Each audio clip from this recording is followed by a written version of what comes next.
सो हे dear nursing 9 aspirant, तो आप लोग कैसे हैं? आई होप आप सभी लोग अच्छे होंगे। I am Vicky Jaiswal, nursing officer at AIIMS Gorakhpur.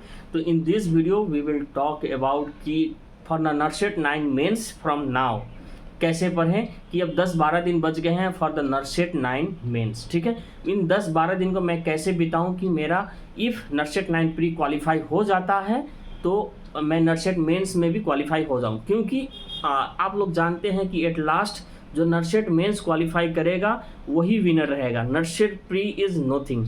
इधर इस एग्ज़ाम में आप 100% लेके आओ या कुछ भी लेके आओ, इफ़ आप नर्सेट मेंस में क्वालिफाई नहीं हो then you are simply a failure. ठीक है, फेलियर हो आप। यदि कोई स्टूडेंट बंदा एकदम लास्ट जो कट ऑफ परसेंटाइल रहता है उस पे लाता है and in if he get good rank in the NORCET 9 mains then he is successful. ठीक है, तो आप लोग को ये टाइम वेस्ट नहीं करना है। आप लोग को ये टाइम वेस्ट नर्सेट 9 प्री का रिजल्ट वेट करते करते नहीं करना है। ठीक है, आप में से कई लोग हैं कि कहते हैं कि मेरा से छोटे छोटे सिली मिस्टेक हो गए जिसके कारण आप काफ़ी रिग्रेट कर रहे हो। तो मैं वन थिंग क्लियर कर लूँ कि NORCET 9 pre just was to about qualify करने के लिए था। आपके 5 गुने, सीट के 5 गुने आपको क्वालिफाई करेगा तो फॉर द नर्सेट 9 मेंस। ठीक है, तो इसमें सिली मिस्टेक हो गया, 1-2 सिली मिस्टेक हो गया, no matters, you just need to qualify it.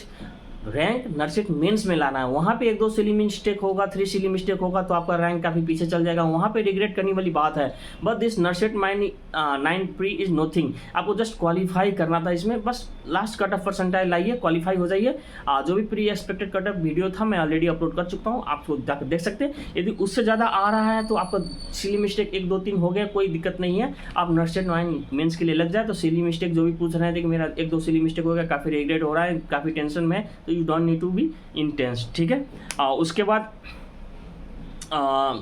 आप लोग भी पता होगा कि पिछली बार द लास्ट नर्सेट 8 आप लोग में से कई लोग प्री क्वालिफाई किए होंगे बट नर्सेट 9 मेंस क्वालिफाई नहीं किए होंगे।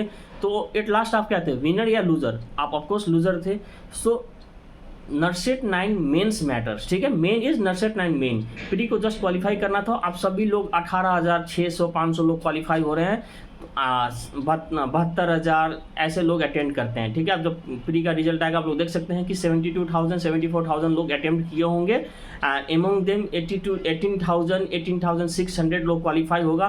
That is a huge number. ठीक है, तो आप लोग में जो भी अच्छे स्टूडेंट हैं आप लोग डेफिनेटली सिलेक्ट होंगे ही होंगे। So don't worry about NORCET 9 pre, just start focusing for NORCET 9 mains. तो बात करते हैं कि कैसे करना चाहिए विद रिमेनिंग। देखिए 10 दिन है, तो फर्स्ट ऑफ ऑल मैं ये बोलूँगा कि अब कोई भी नया एक्सपेरिमेंट करने का टाइम नहीं रहेगा। सिंस आई नो कि नर्सेट 9 मेंस में जो भी पेपर है, आपका क्वेश्चन है नर्सेट 9 प्री में जैसा टफ आया था, मीडियम टू टफ, वैसा ही आएगा, इससे इजी नहीं आएगा। ठीक है, हाँ आता है, इजी भी आता है, यू कैन एक्सपेक्ट।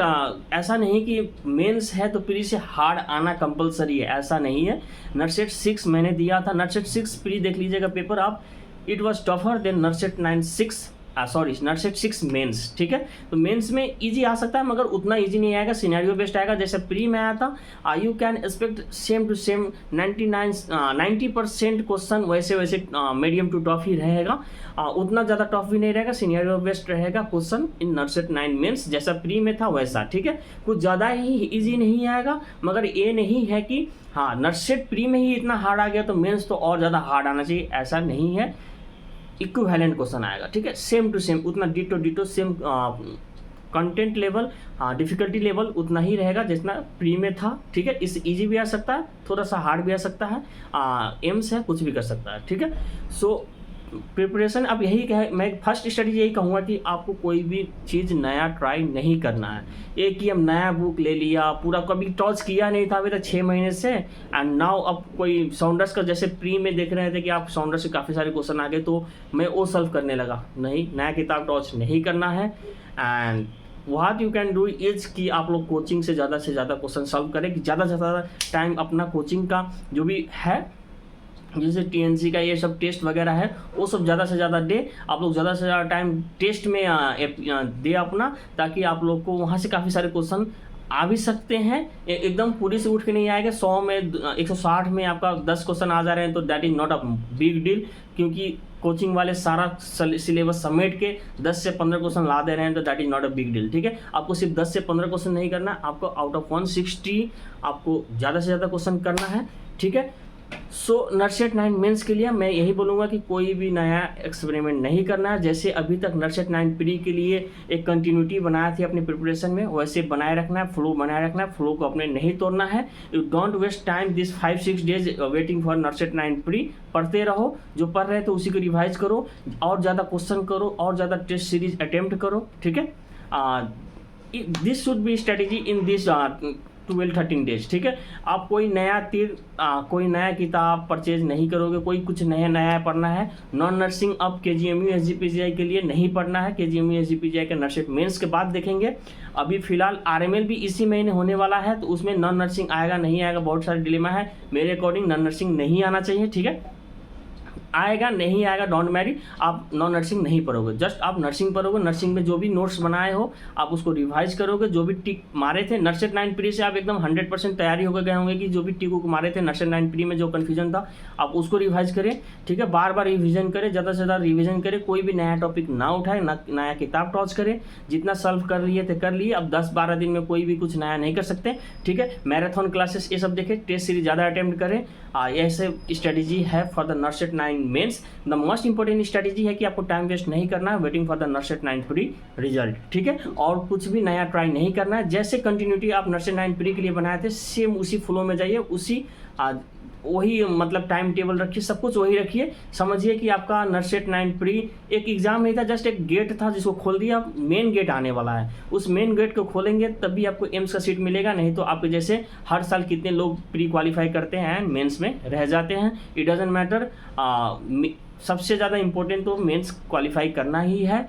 तो B preparing same flow, same जैसे प्री के लिए कर रहे हैं तो वैसे इस फ्लो को मत तोड़िएगा कि मैं वेट कर रहा हूँ नरसेट 9 प्री का रिजल्ट। बस यही स्ट्रेटेजी था। बाकी जो भी स्ट्रेटेजी था मैं ऑलरेडी बता चुका हूँ कि आपको एकदम सेल्फ डिसिप्लिन होना है, टाइम पे सोना है, हेल्दी रहना है, हाइड्रेटेड रहना है, अच्छे खाना खाना है, टाइम पे मतलब एवरीथिंग करिए, डिसिप्लिन में रहिए, सोशल मीडिया से 10-12 दिन दूर ही रहिए। क्योंकि इस 10-12 दिन सोशल मीडिया से दूर नहीं रहे तो मे भी आपको अगले 6 मंथ भी दूर रहना पड़ जाएगा for the preparing for the NORCET 10, ठीक है। तो नरसेट 10 का प्रिपरेशन करने का नौबत ना है, ऐसा प्रिपरेशन करिए कि रैंक अच्छा आए नरसेट मेंस में, कि जो आपको एम्स चाहिए वो एम्स मिल जाए, एंड दैट्स ऑल। आप नर्सिंग का भी प्रिपरेशन करना ही नहीं पड़े जैसे मेरे जैसे, ठीक है।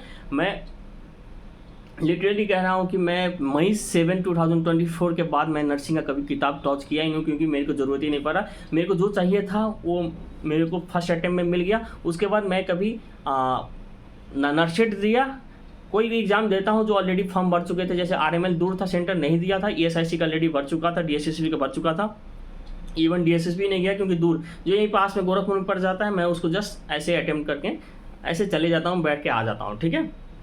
सो ऐसे प्रिपरेशन करिए कि नरसेट मेंस में आपका रैंक ऊपर ही जाए, नीचे ना आए, ठीक है। तो एकदम लगे पड़े रहिए, जैसे कंटिन्यूटी प्री के लिए था उससे और ज़्यादा मेहनत करिए, एंड मेंस में अच्छे रैंक लाइए कि आप जो एम्स चाहिए वो मिल जाए। क्योंकि मैं कहीं सारे कैंडिडेट अपने हॉस्पिटल में देखता हूँ, अपने वार्ड में देखता हूँ, दे नरसेट 9 वो मतलब वो नरसेट 6 क्वालिफाई कर लिए, 7 क्वालिफाई कर लिए, and still they are reading. वो मतलब पढ़ते रहते हैं, दे आर 6 घंटे का morning and evening shift and 12 घंटे का नाइट शिफ्ट करने के बाद भी वो लोग रूम पे जाके पढ़ते रहते हैं। सो वैसा कंडीशन ना आए, ऐसा रैंक लाइए कि जो एम्स चाहिए वो आपको एक बार में मिल जाए, एंड उसके बाद आप कभी नर्सिंग की किताब टॉच करने को ना पड़े, ठीक है। So best of luck for all of you for the NORCET 9 mains. आप लोग ऐसा मत सोचिए कि मेरा बहुत कम आ रहा है, मैं नरसेट 9 मेंस के लिए तैयारी नहीं करूँगा। सब लोग करिए until and unless the result comes, ठीक है। So best of luck guys for the NORCET 9 mains. And जो भी नरसेट 9 मेंस का जो एक्सपेक्टेड कितना क्वेश्चन करना चाहिए, कितना लाना चाहिए, एक्सपेक्टेड कट ऑफ रहेगा बिफोर द एग्ज़ाम, मैं 3-4 दिन पहले ला दूंगा। क्योंकि जो नरसेट 9 प्री का रिजल्ट आएगा उसके बाद ही वो वाला कट ऑफ वीडियो लाऊंगा, कितना क्वेश्चन करना चाहिए, कितना लाना चाहिए to get a good rank, to get selected in any AIIMS, वो वाला वीडियो भी लाऊंगा। But will take some time, that video will come nearly about 1 week before the NORCET 9 mains. So best of luck guys for the nurseट 9 mains. See you in next video. Thank you.